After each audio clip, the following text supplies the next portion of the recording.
BFM TV face à face. Apolline de Malherbe. Il est 8h32 et vous êtes bien sur RMC et BFM TV. Bonjour Manuel Bompard. Bonjour. Merci d'être dans ce studio pour répondre à mes questions. Vous êtes coordinateur national de la France Insoumise, vous êtes député des Bouches-du-Rhône et il y a de nombreuses questions à voir avec vous, notamment sur les marges dans l'inflation. Ça sera l'un de vos combats à l'Assemblée nationale, mais je voudrais qu'on commence par le climat qu'il y a aujourd'hui en France. Dans quelques heures, on le disait à l'instant, Gérard Collomb sera enterré et son testament politique, alors qu'il avait quitté le ministère de l'Intérieur, c'était de dire qu'il voyait deux France côte à côte et qu'il redoutait que ces deux France ne finissent par se faire face, par s'affronter. Est-ce qu'on y est ? Non, je crois pas. Et en tout cas, il faut bien sûr faire en sorte que ça ne se produise jamais et faire en sorte, et je pense qu'on doit tous avoir chevillé au cœur la question de l'unité du peuple français. La France, elle est confrontée à des défis majeurs. Vous l'avez dit dans l'introduction, la question sociale, la question de l'inflation, les difficultés, la question climatique. On va avoir un événement international sur le climat qui va commencer d'ici à la fin de la semaine. La question de la République. Et sur ces questions-là, on a besoin d'être unis, je crois, le peuple français, pour faire face à ces défis. En tout cas, moi, c'est ma boussole. Lorsque vous dites, par exemple, de la police, que vous soupçonnez qu'elle ait livré la liste et l'adresse de ceux qui auraient attaqué Thomas et Crépol aux ultra-droites qui ont débarqué à Romans-sur-Isère, vous pensez vraiment que la police, elle fait ça aujourd'hui ? Mais moi, j'ai jamais dit... du côté de l'ultra-droite ? Apolline de Malherbe, j'ai posé une question et je la repose ici ce matin à cette antenne. Des personnes qui se sont livrées à ces ratonnades samedi dernier à Romans-sur-Isère, manifestement, elles avaient connaissance des noms, des prénoms, des adresses, des numéros de téléphone, des suspects qui ont été mis en examen après le drame de la mort du jeune Thomas et de leur famille. Je pose la question de savoir comment ces personnes ont eu accès à ces informations. Et je pense que plutôt que de poser la question de savoir si c'est bien ou pas de poser la question, je pense qu'on devrait se poser la question de savoir pourquoi ils les avaient. Et je pense qu'il doit y avoir une enquête qui doit être diligentée pour faire toute la lumière sur la manière avec laquelle ces personnes ont eu accès à ces informations. Vous pointez quand même du doigt, vous laissez entendre qu'il pourrait s'agir de la police et de la justice, puisque vous ajoutez à la question qui a fourni ces listes. En France, la police et la justice doivent travailler au service des citoyens, pas des nazillons. Vous pointez donc la possible responsabilité de policiers ou de personnes qui travaillent pour la justice. Qui d'autre, Apolline de Malherbe, qui a accès à ces informations à part les services de police et les services de la justice? De poser la question, vous avez visiblement déjà la réponse. Non, je ne sais pas. Je ne sais pas si la fuite, manifestement, il y a eu une fuite. On a aussi retrouvé l'identité des suspects dans la presse. Il y a donc des gens qui ont fourni ces informations. Or, ces informations, elles étaient soit dans la main de la police, soit dans les mains de la justice. Donc, il y a bien quelqu'un qui les a fournies. Donc, plutôt que de vous poser la question de savoir si j'ai raison de dire ça, je pense que ce qui est grave, c'est le fait qu'il y ait des informations qui aient été transmises par des gens qui avaient accès à ces informations et qui se sont retrouvés dans les mains de groupes qui ensuite sont allés défiler dans les rues à Romans-sur-Isère au cri de islam hors d'Europe, en s'échangeant des messages sur des boucles Telegram pour dire qu'il fallait aller frapper du bougnoul. Ça devrait vous indigner de savoir que ces personnes-là, qui sont des dangers publics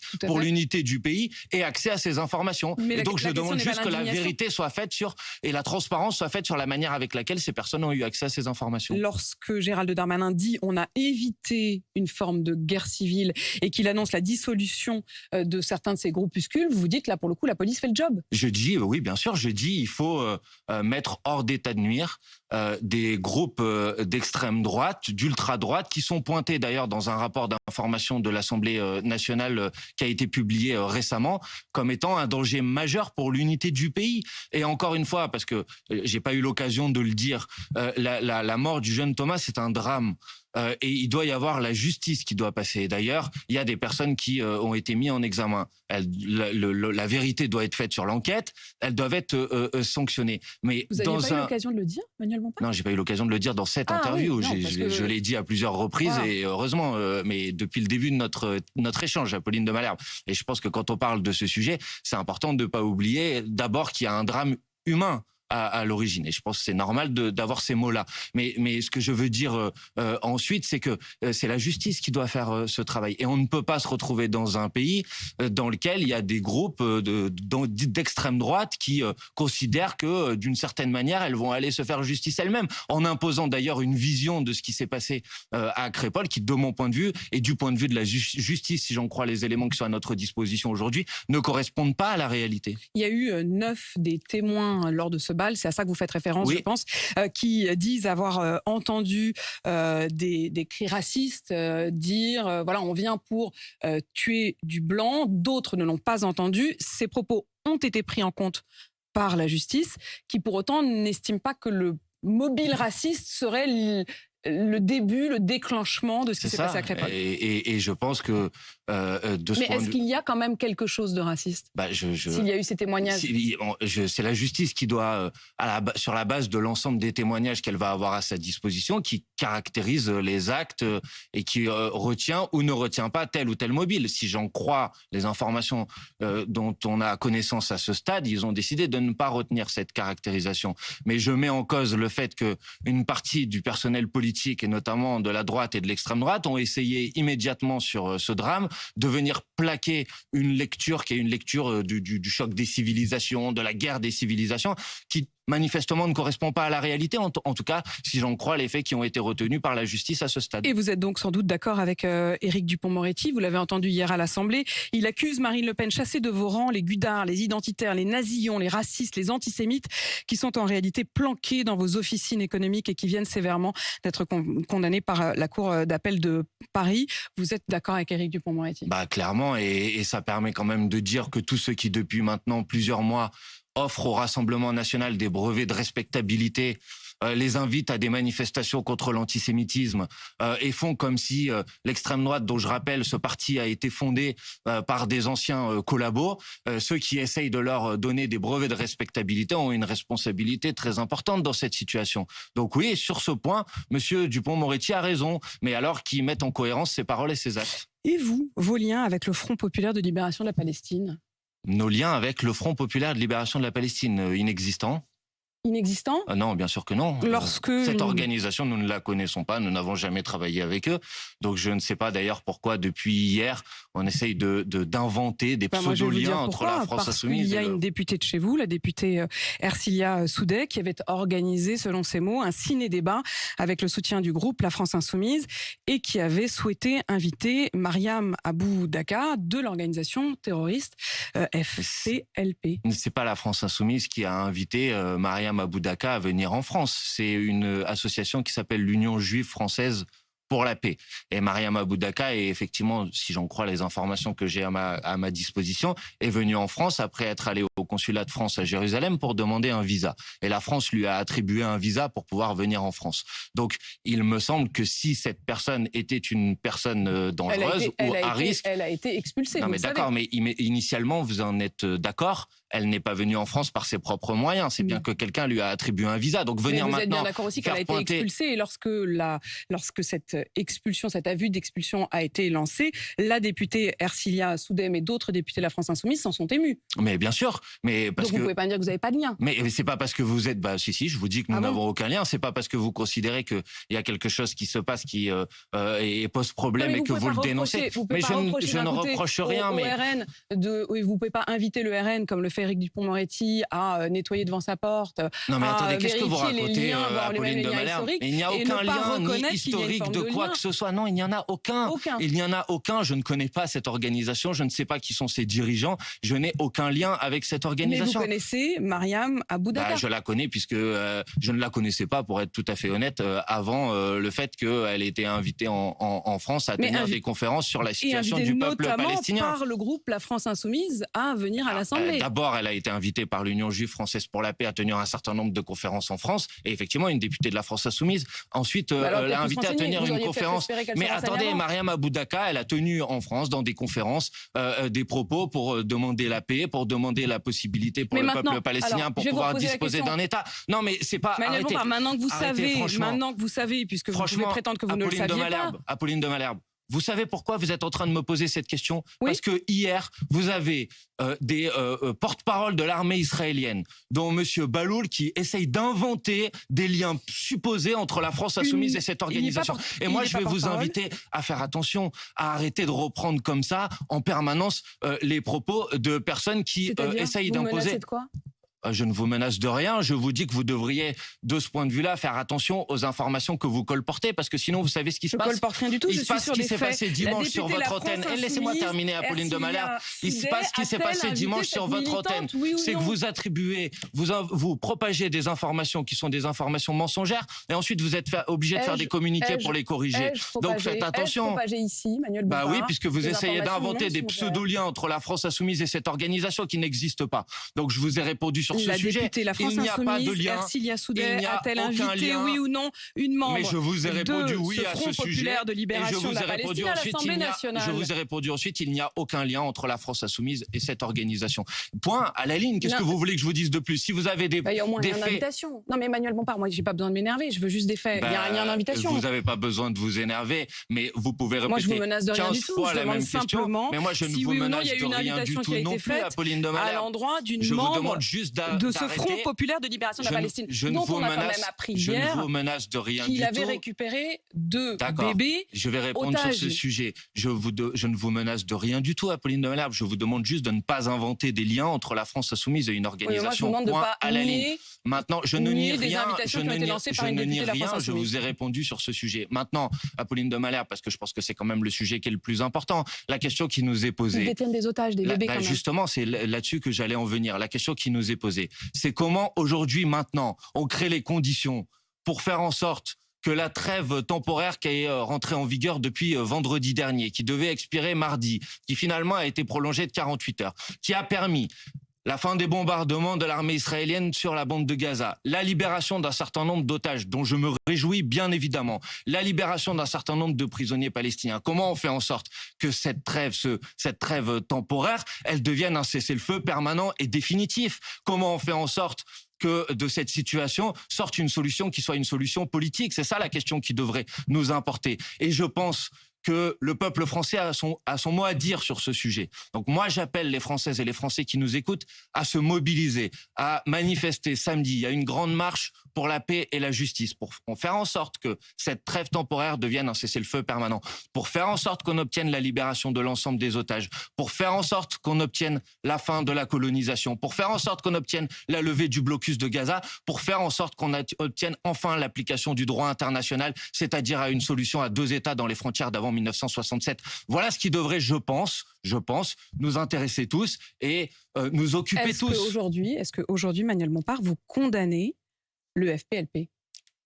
Si le FPLP, comme vous semblez le dire, est responsable de prise d'otages, oui, bien sûr, je le condamne. Vous savez, en droit international, les prises d'otages s'apparentent à des crimes de guerre. Mais vous n'aviez pas besoin d'attendre ça. C'est-à-dire que lorsque la députée LFI invite cette membre du FPLP, elle sait déjà que cette organisation a notamment participé à la prise d'otages pendant les JO. Elle n'a pas besoin d'attendre aujourd'hui pour le savoir. Enfin, excusez-moi, on va...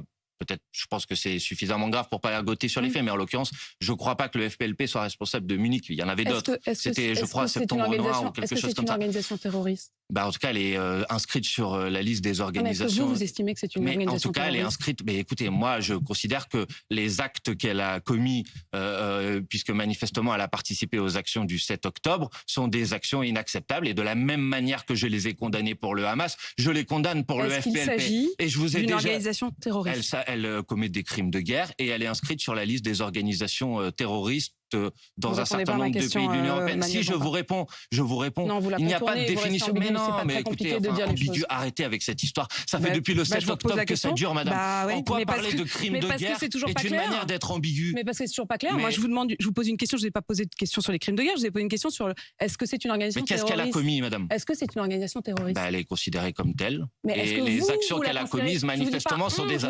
Mais les actions qu'elle a commises manifestement sont des actions terroristes. J'ai pas de problème problème à le dire. Ne faites pas comme si j'avais un sujet sur cette Parce que question. vous ne me dites pas c'est une organisation terroriste. Mais parce qu'il n'y a pas de définition internationale unanimement reconnue des organisations terroristes. Donc je vous réponds, les actions qu'elle a commises sont des actions terroristes. Et je vous réponds, elle est inscrite sur la liste des organisations terroristes en Israël et dans un certain nombre de pays. Si c'était vous qui faisiez cette liste, est-ce que vous la metteriez dessus? Attendez, parce que c'est Est-ce intéressant. que vous la metteriez dessus? Mais je vous demande pas les listes. Mais c'est pas moi qui fais les listes, madame. Oui, mais vous pourriez, vous êtes quand même, vous avez vocation à diriger la France. Mais oui, je pourrais. De la même manière, par exemple, puisque si vous voulez qu'on parle de ça, on va parler de ça. De la même manière, par exemple, que la Ligue de défense juive est inscrite sur la liste des organisations terroristes. Mais c'est pas là-dessus que je vous interroge aujourd'hui. Oui, mais sauf que moi, ça m'intéresse. Je ne vous demande pas de me donner toute la liste des organisations terroristes. Oui, je vous interroge sur une organisation terroriste dont une des militantes a été invitée par une de vos députés. Vous me le demandez pas, mais manifestement, vous posez pas non plus la question quand il y a une marche contre l'antisémitisme avec un cortège de la Ligue de défense juive à ceux qui en sont responsables ou à ceux qui ont participé, si ça leur pose un problème ou pas. Ils ne détiennent pas d'otages. Oui, mais c'était pas votre question. Votre question, c'était est-ce qu'ils sont inscrits sur la liste des organisations terroristes? Par une de vos députées. Apolline de Malherbe, je mets à la lumière de tous ceux qui nous écoutent votre indignation à géométrie variable sur ce sujet. Moi, j'ai un principe de base. Je condamne toutes ces actions. Je condamne l'ensemble de ces crimes de guerre. Je souhaite, et je le souhaite depuis le 10 octobre, madame. Je souhaite depuis le 10 octobre, madame, la libération des otages, le jugement des criminels de guerre devant les cours pénales internationales.